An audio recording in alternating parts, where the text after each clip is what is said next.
Cats started showing up on my front porch. I trained them to murder my neighbor. I was on the block with a dead husband.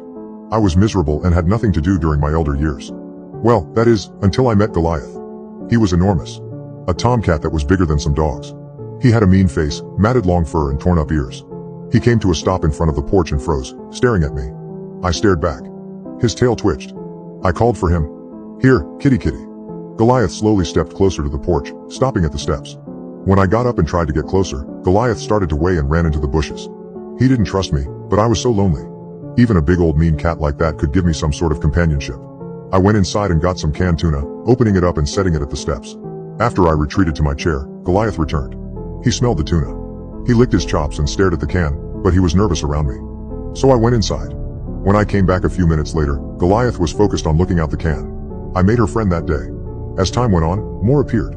Goliath brought a little girlfriend, Duchess, and it became 6 or 7 meowing cats ready for lunch. For the first time in years I felt whole. Like I had a purpose again, to take care of these innocent creatures. But of course, the new neighbors didn't take so kindly to my new friends. It was one family in particular, the Hubbards. The Hubbards had 5 boys between 7 and 14. All of them were incredibly ill-behaved. So when the wife Carla saw me with my cats, she threw a fit. She slammed her trash bin shut and marched over to my yard. "What is with all these cats?" she snapped. Goliath just yawed and licked his paw. I nervously smiled. "Good afternoon, Carla. These are just some strays I like to take care of. They're harmless, maybe a bit flea-bitten, but they do no harm." Carla huffed and blared at Goliath. "That one looks like a wildcat. He could hurt my boys. And why are you wasting money feeding these strays, when you could have been donating to the church food drive?" To calm my nerves, I stroked Goliath's ears. Goliath won't hurt a soul that won't hurt him. And I did donate. Well, clearly you had some to spare. Carla flipped her hair over her shoulder, looking down her nose at me. "My son already says the neighborhood calls you a witch. Stop attracting these diseased animals where I'll be forced to call the police." Goliath tilted his ears back in his chest. Almost instantaneously, all the other cats turned and started to circle Carla until she screamed and ran away. That night became an entire course of yowls. I looked out of my bedroom window to see a whole platter of cats gathered in the Hubbard's front yard. There had to be at least 25 to 30. In front was Goliath. I could make out his quivering hollers out of the rest. The next morning Carla was banging on my door, clearly exhausted after a night with no sleep. A paper was shoved in my face. I almost got popped across the nose. "Your neighbors aren't happy with you." Doors. Carla had the nerve to look snug. "We petition that you take care of your cat problem, stop feeding them and hire an animal control service." Before I could say anything, she stormed off and would have looked awfully hot. Had not Goliath started from the bushes and tripped her. Carla fell flat on her nose and Goliath ran up to me, rubbing himself against my ankles and purring before entering my house. Goliath seemed to have a goal in mind though. That goal was to drive the Hubbards insane. It was a war and Goliath was the general. The nightly courses were lessened, just enough so that the neighbors couldn't hear so well but completely obnoxious to the Hubbard household. The grass was going dead from cats peeing in the yard, along with piles of dirt from where they handled their business. Dead birds were strewn across their yard and I heard Carla screaming about the fact a cat had taken an enormous poo right outside her door, ruining her heels. But the Hubbard weren't going to play nice. Every day their boys would ride past my yard, yelling obscenities and chucking rocks at the cats. The slower ones would get struck and they would meow and cry out in pain. When blood was drawn to life would usher them inside and I'd care for them for the night. It was a step too far when John put rat poisoning his yard. Duchess, poor Duchess. She'd mistakenly eaten half of the tunic and left in his yard, laced with a deadly ground-up pellets. I found her barely alive on my porch. The next day I could barely get out of bed, but Goliath nudged me awake. Carla was swearing and screaming at her car when I exited the house, and I could barely believe it. A single cat didn't have much strength, but an army. Oh boy. The car was covered in cat pee and feces. The antenna chewed off. One of the windows was somehow broken and the seats were torn to hell.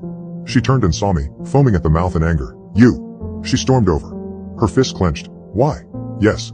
I'm sure the woman would have punched me if I hadn't had the door between us." Instead Carla started screaming. "That was my birthday present. I don't know how you're doing this, but this ends. Now." I took a deep breath and stood as tall and brave as a 68-year-old woman can. "You killed one of them. Rat poison. You asked for it." I heard the chorus of hisses and growls from under my porch. Carla jumped out of her skin and shivered. She took a deep breath and blared. "I swear, if it's the last thing I do, I'm going to make sure each and every one of these cats ends up in the pound or as roadkill. And I mean it." With that awful threat, she stormed off. That evening I decided to stay out late. Watch the moon and the stars. The cat stayed with me rather than attack the Hubbard's yard. The sun had just gone down when I heard the sound of children's bikes. It was the Hubbard boys, and they were armed with rocks again, aiming at the cats who darted and dodged under the porch or into my backyard. I'm not sure if the oldest two were aiming for me or it was just an accident, but one rock smacked right next to my head, and the other cut open my forehead.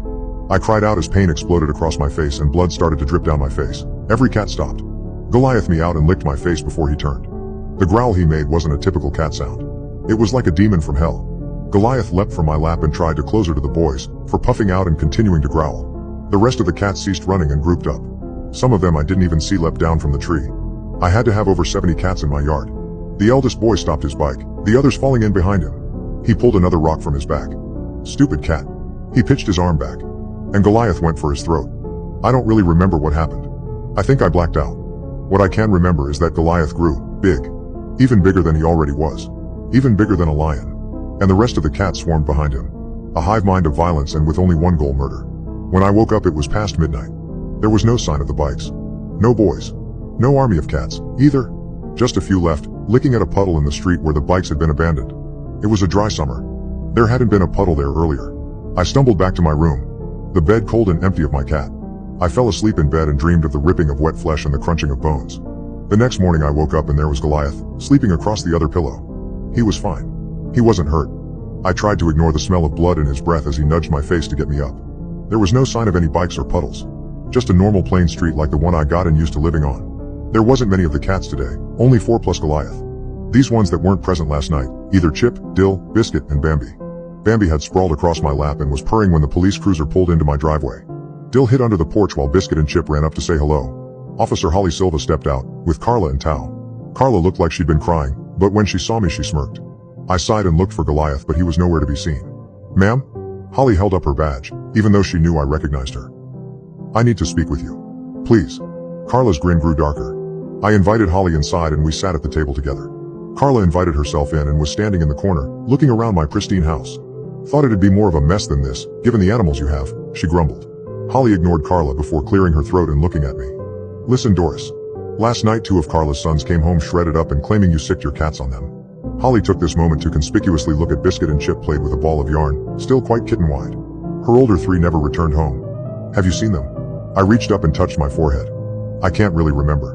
Last night I got my head bumped something awful. I looked meaningfully at Carla, who sneered back. It's not anything serious, but no, I don't remember where the boys went. I think they just rode past the house on their bikes. They were saying some quite nasty things, but that's all I remember. Holly nodded and wrote that down. Thank you, ma'am. That's all I needed to know. What? Carla looked ready to blow her top. This isn't close to all of the cats she had.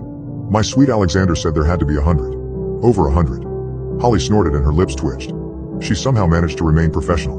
Mrs. Hubbard, if Doris really owned over 100 cats, I don't think she'd be able to hide them this well in this 2-bedroom house. Well, Carla stammered before she looked around. Where's that big one? The awful one. The one that attacked my sweet son, Goliath. Oh no. Holly looked at me.